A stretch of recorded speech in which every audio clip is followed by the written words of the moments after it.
High, hello, সবাইকে Radhe Radhe, good morning. তো আজকের মাই ব্লগে আপনাদের সবাইকে স্বাগতম। তাস্ক্যাপ.in আমার ব্লগ চ্যানেলের নাম। তো আমি আমার ভাইকে নিয়ে বেরিয়ে পড়লাম অলরেডি মন্দারমণি, দীঘা ঘুরতে যাওয়ার জন্য। আর আমাদের ফ্যামিলি অনেকজন মেম্বার সবাই যাবেন। অলরেডি রাস্তায় ওনারা ওয়েট করছেন, ওনাদেরই আনতে যাচ্ছি। চলো সঙ্গে থাকো, দেখতে থাকো। আর আমরা কি করছি, এখন বেরোচ্ছি, সব কিছু শেয়ার করবো। এখন বাজে ভোর 3:45। তো আমি ভাইকে জাগিয়ে দিয়েছি। আমি কলকাতা থেকে ভাইকে আনতে এসেছি অলরেডি। আমার একটা ট্রিপ ছিল, সেটা কমপ্লিট করে ভাইকে আনতে এসেছি। তো ভাইকে ফোন করেছি অনেকবার, ও ঘুমোচ্ছিল, ওকে জাগিয়ে দিয়েছি। জাগিয়ে আমি ওকে বললাম যে দাঁড়িয়ে চলো, রেডি হয়ে পড়ো, বেরিয়ে পড়ো, আমাদের যেতে হবে।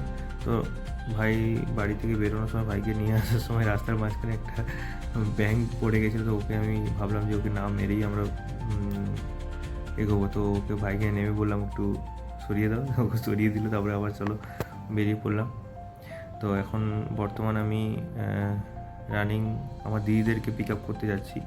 তো দিদিদের বাড়ি নন্দীগ্রাম। তো ওই দিদিদেরকে আমি পিক আপ করে এখন বর্তমান বেরোবো। আবার চণ্ডীপুরে কিছু সবাই আসবে, আমার মা, আমার ভাইরা, আরও কিছু ভাই আছে ওখান থেকে আসবে। তো তাদের জন্য ওয়েট করছিলাম। তো চণ্ডীপুরে চলো, দেখা হবে। আর কেউ জানো না, আমার বাড়ি মরচণ্ডীপুর গ্রাম। তো আমি থাকি কলকাতাতে, মরচণ্ডীপুর।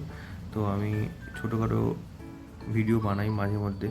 তো মাঝে মধ্যে ভিডিও বানাই, ভাবলাম যে ব্লগ তোমাদের সঙ্গে শেয়ার করব। কার কেমন লাগবে জানি না। তো দেখতে থাকো, সঙ্গে থাকো, নিশ্চয়ই কোনো নতুন কিছু নিয়ে আসার চেষ্টা করব।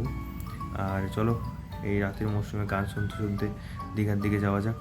ভোর রাতে খুব সুন্দর রাস্তা, পরিবেশ, গ্রামের রাস্তা, নিস্তব্ধ, কোনো আওয়াজ নেই, কিছু নেই। চলো সঙ্গে থাকো, দেখতে থাকো, কী করছি না করছি সব কিছু শেয়ার করবো। রাধে রাধে।